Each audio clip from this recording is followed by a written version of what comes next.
Дараагийн мэдээ. За Top Donge брендийн нүүр царай тодруулах загварын шоу боллоо. Top Donge брэнд нь Монголын ноолуурын салбарын тэргүүлэх компанийн нэг томоохон экспортлогч Кашмир холдинг компани брендийн нэгмаа. 170 гаруй хүүхдүүд ирээ. Тэрнээс өнөөдөр шигшээд 32 нь үлдчихэж байгаа юм. За ингээд 32-ыг шигшиж авчаад энэ хүүхдүүдэд бид нэр сарын туршуулбал одоо соёл, одоо алхаа, гიშгэ болон хов хүний соёл, хотын соёл гэдэг ингээд бүх төрлийн юмнуудын хичээлийг заасан. За энэ үйл ажиллагаа маань брендийн нүүр төрх гэхээсээ илүү Улаанбаатар хотын соёл, залуучууд тэрэнд хэрхэн одоо өр нөлөө одоо үзүүлж чадахын гэдэг дээр гол анхаарсан юм.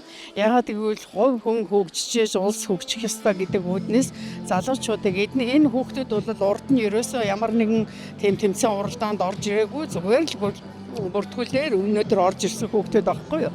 Тэгээ өнөөдрийн төвшөнд хүрчээд ингэ явж байгаа гэдг нь бол энэ шоуны гол зорилгоо гэж үзэж байгаа тийм.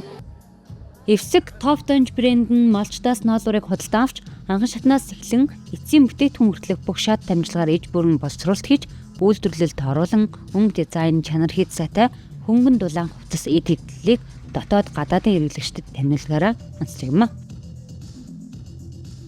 Одоогийн байдлаар бол нийтдээ нэг 500 орчим тэрбум төгрөгийн мэргэжлийн болон хөрөнгө оруулалтын зээлийг бол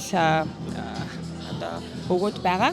За энэ бол арилжааны 10 банкар бол одоо олгодож ийсэн байгаа. За Эвсэг компани маань бол нийтдээ 23 тэрбум төгрөгийн одоо эргэлтийн болон хөрөнгө оруулалтын зээл авсан. За хөрөнгө оруулалтын зээл аваад шинэ тоног төхөөрөмжүүд одоо суйрлуулад хэлэх гээд байж байгаа. Тэгээд одоо өнөөдөр ингээд Эвсэг Кашмирийнхаа одоо фэшн шоу болж байна.